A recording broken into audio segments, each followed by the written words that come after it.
Hey guys, John here, and look, I am one of the only people in the world who actually like Batman v Superman. Now, don't worry, this isn't another video of mine trying to defend Batman v Superman. I know a lot of people didn't like it, and even as a fan of the film, I can understand why people didn't like it.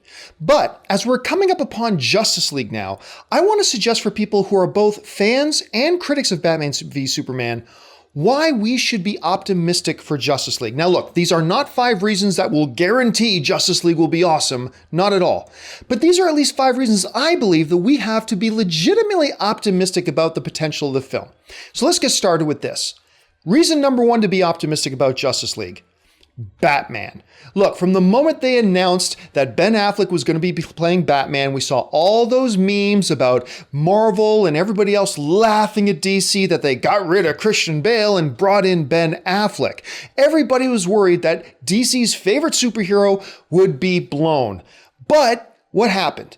People loved Ben Affleck's Batman. Even most people who didn't like the movie ended up coming out going, you know what? Ben Affleck was a pretty good Batman. They established him really well. They showed him with a darker background, leading to a more futuristic and more optimistic kind of approach by the end of the film. And I think that's good news moving into the second film. Reason to be optimistic about Justice League number 2.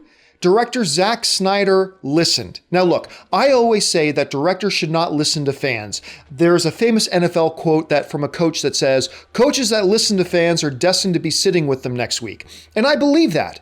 But I believe that's only true for fans who have not seen the product yet.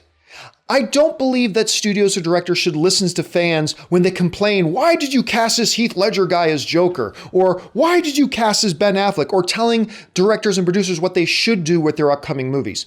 But producers and directors should listen to fans once they've seen the movie themselves.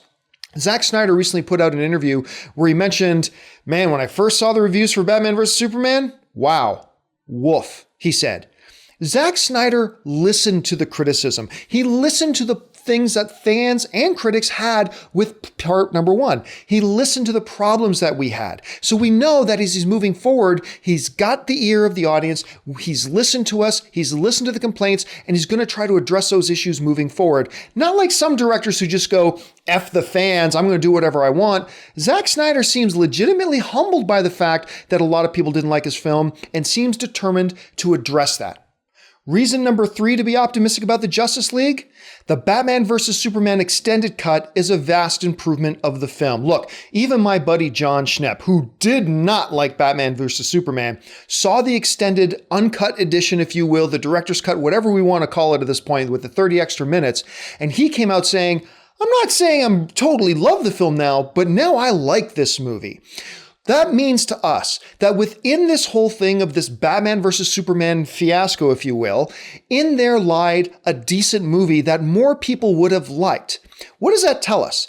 It means they understood the connective tissue. It means there was more character development. It means they understood a more complete movie. Now, that doesn't excuse the fact that they couldn't put together a movie that more audiences would have liked with 2.5 hours. 2.5 hours should have been plenty of time to tell your story, even if you wanted to cut some things out. But at least for those people who really didn't like Batman vs. Superman, with this Batman v Superman extended cut, they can at least see, hey, some of the things we thought were missing were actually there, and the story did flow better. So that's a reason for optimism.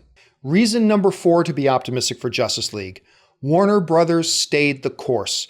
Look, it would be totally understandable after the fact that Batman v Superman didn't make as much. It made a lot of money. It didn't make as much as they thought it should have.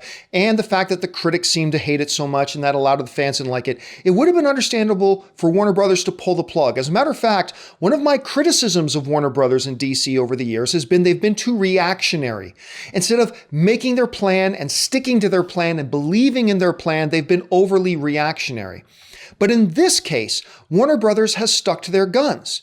A lot of people thought that maybe after the fallout of Batman vs. Superman, DC and Warner Brothers might have pulled the plug on Justice League, or pushed it off another year, or gotten rid of Zack Snyder, like some people like myself suggested that maybe it was time to get a new director.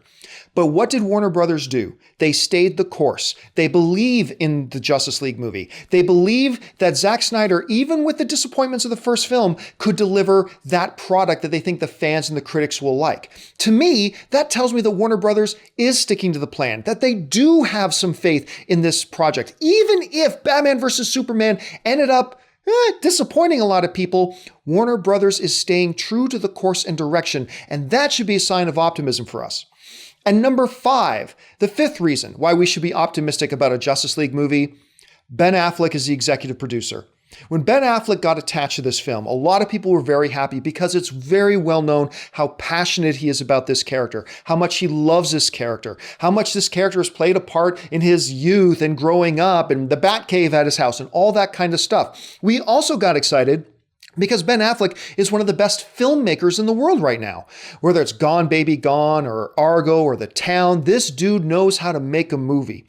And now that Warner Brothers has elevated him to the role of executive producer of Justice League, once again, it doesn't guarantee anything's going to be different, but it at least gives us a reason to hope. Yes, I'll use the word hope. It gives us a reason to feel optimistic.